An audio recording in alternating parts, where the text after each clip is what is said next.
Entre otras cosas y otros temas, Sofía, esto relevante que tiene que ver con la violencia en contra de las personas de comunidades y defensores del medio ambiente, pues que siguen en aumento, ¿no? No han parado. Sí hablamos del ataque de periodistas, sí hablamos de los muertos en el país en general, por la violencia, el tema de los feminicidios, pero pues también en los defensores del medio ambiente. Así es. En marzo de este año, el Centro Mexicano de Derecho Ambiental, el CEMDA, presentó su informe del año 2021 que decía que al menos se habían registrado 25 casos de personas defensoras de medio ambiente, de la tierra, del territorio, que habían sido víctimas de agresión. Eso fue en marzo, Manuel, pero en todo lo que va de este año se han seguido documentando agresiones y asesinatos. Apenas la semana pasada fue asesinado un líder de la comunidad purépecha que también se dedicaba a lo mismo, a defender los recursos naturales de la zona en la que ellos viven. Y por eso justamente está en la línea Gustavo Alanís. Él es director ejecutivo del Centro Mexicano de Derecho Ambiental. Siempre con mucho gusto de poder saludarte, Gustavo. Buen día.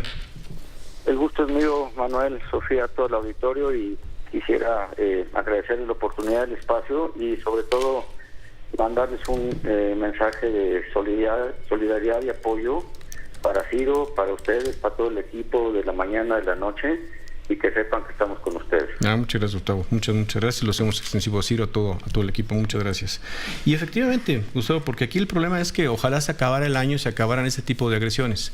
Pero pues es simplemente una página adicional donde hay que estar pendiente de las hostilidades en contra de los defensores del medio ambiente que, pues, no sé, de alguna forma nos hemos vuelto los contadores de muertos, ¿no? En este caso también.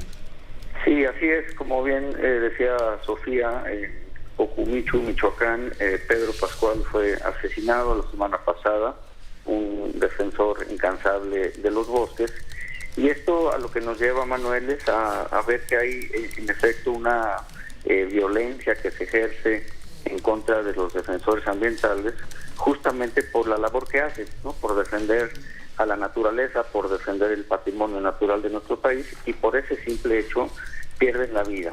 Y es muy importante dar un poco de contexto. En el año 2021, que es el reporte al que se hacía referencia, pudimos contabilizar más de 100 eventos, más de 100 agresiones en contra de defensores ambientales. Y eso lo que hizo es que convirtió al 2021 en el año más violento para la defensa del patrimonio natural en el país desde 2014. ¿Por qué digo 2014? Porque es el año desde el cual hemos venido documentando estas agresiones en contra de los defensores ambientales, y 2014 es cuando hicimos nuestro primer informe.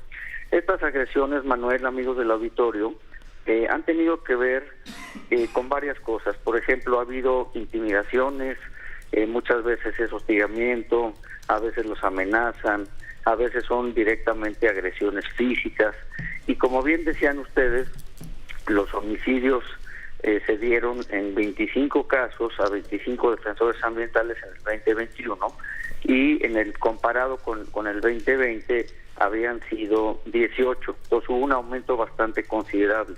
Y esto lo que nos dice es que en lo que va de esta administración, hasta esa contabilidad de ese momento, habían sido 58 defensores ambientales que habían sido asesinados, lo cual consideramos que es completamente inaceptable, que es algo que es insostenible. Y por supuesto que nos solidarizamos muchísimo con los periodistas que están siendo igualmente intimidados, hostigados, amenazados, pero el número de defensores ambientales que son asesinados es muy alto, desgraciadamente es muy alto, es muy mayor a lo que sucede con los periodistas. Y entonces esto a lo que nos lleva, Manuel, amigos del auditorio, es que tenemos que atajar, tenemos que atender esa impunidad, porque además resulta que nadie es investigado, nadie es detenido, nadie ha pagado por estas faltas que se están cometiendo, y tenemos estados, por ejemplo, que son muy violentos, ¿no? Como es el caso de Oaxaca, de Guerrero, de Sonora, Morelos, que son, digamos, los que tienen más casos en la cuenta. Y lo que encontramos también, como bien decían ustedes al principio, es que en un porcentaje muy alto, que es alrededor del 46%, son integrantes de comunidades indígenas los que están sufriendo todos estos ataques, pero también hay que decirlo, son integrantes de organizaciones no gubernamentales, o son defensores independientes, ¿no? Los que están sufriendo estas agresiones, y también, por qué no decirlo, han subido las agresiones a las mujeres que son defensoras, ¿no? Oye, Gustavo, solo para, perdón, porque te interrumpa. A ver, son 58 defensores ambientales muertos, pero cuando dices 2021 generó más de 100 agresiones, la agresión no necesariamente es el asesinato. ¿Cómo los agreden? ¿Son intimidaciones? ¿Son golpizas? ¿Son quemas a sus casas? ¿Cómo es? Sí, qué bueno que me das la oportunidad de aclararlo. En el caso de la intimidación, son alrededor del 27% de los casos. En lo que tiene que ver con hostigamiento, estamos hablando de alrededor del 15%. Si nos vamos al tema de las amenazas, estamos hablando de un 13% del total de los casos. Okay. En el caso de las agresiones físicas, estamos hablando de alrededor del 10%. Y si nos vamos ya al caso de los homicidios, estamos hablando de que del total abarcan el 9%. O sea, hay suficientes, déjame decirlo así, suficientes indicadores que van subiendo de nivel, y que culminan en el asesinato, pero o Exacto. Los intimidan, o los hostigan, o los agreden, ¿no? Así es. Hasta que de plano también, llegan y los matan. Si nos vamos a los indicadores, no solo está esto que mencionaba yo de cuáles son los estados más violentos, sino también lo que te refería yo de quiénes son las víctimas, pero también lo podemos ver por sector. Por ejemplo, el mayor número de agresiones está referido al sector minero con el 17% aproximadamente. Okay. Después viene todo lo que tiene que ver con el sector hídrico, que es casi el 16.7%. Después, si nos vemos al tema de energía eléctrica, estamos hablando de alrededor del 15%.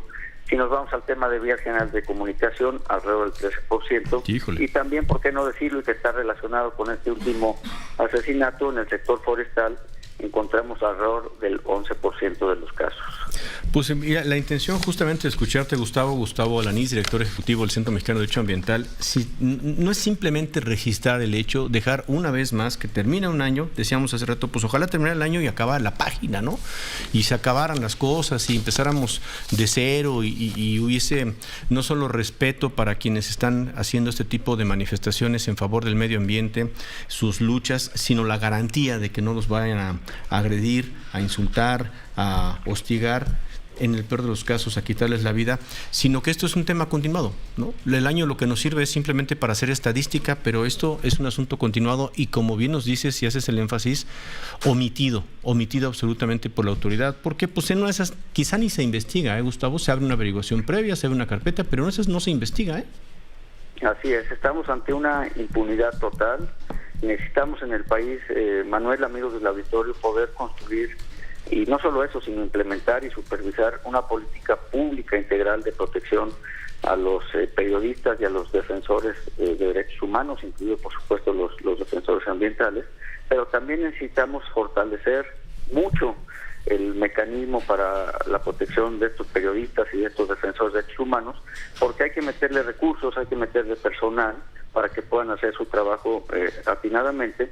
Y en el caso que nos ocupa, que es el de los defensores, México firmó un acuerdo regional que entró en vigor el año pasado, que es el Acuerdo de Escazú, que habla de acceso a la información ambiental, acceso a la justicia en materia ambiental y sobre la participación del público en la toma de las decisiones, y hace un énfasis muy importante en su artículo 9 en la necesidad de que los defensores ambientales, o a los defensores ambientales, se les garantice un entorno propicio, seguro, para que los defensores puedan hacer su trabajo sin amenazas, sin restricciones y sin situaciones de inseguridad. Pues muchísimas gracias por esta información, por dejarnos escucharte, por saludarte, Gustavo, y estaremos pendientes, ojalá, de verdad, ojalá, como uno de los buenos deseos, no solo de fin de año, sino por el trabajo que ustedes han hecho pues ya por muchísimos años, esto baje, si no se da, esto baje, disminuye, se puede hacer simplemente este ejercicio de libertad y de defensa del medio ambiente, pues en un ambiente menos hostil. Así es, Manuel. Muchas gracias a ustedes por la oportunidad, y termino haciendo un llamado a la Secretaría de Gobernación, al subsecretario Encinas, para que de verdad tomen cartas en el asunto. Ojalá. Se vuelvan sensibles al respecto y actúen en consecuencia. Que así sea. Y gracias por lo del inicio, Gustavo. Muchas gracias. Muchas gracias a ustedes, muchas gracias, Sofía, y a todo el auditorio. Hasta luego. Gracias, Gustavo Alanís, director ejecutivo del Centro Mexicano de Derecho Ambiental.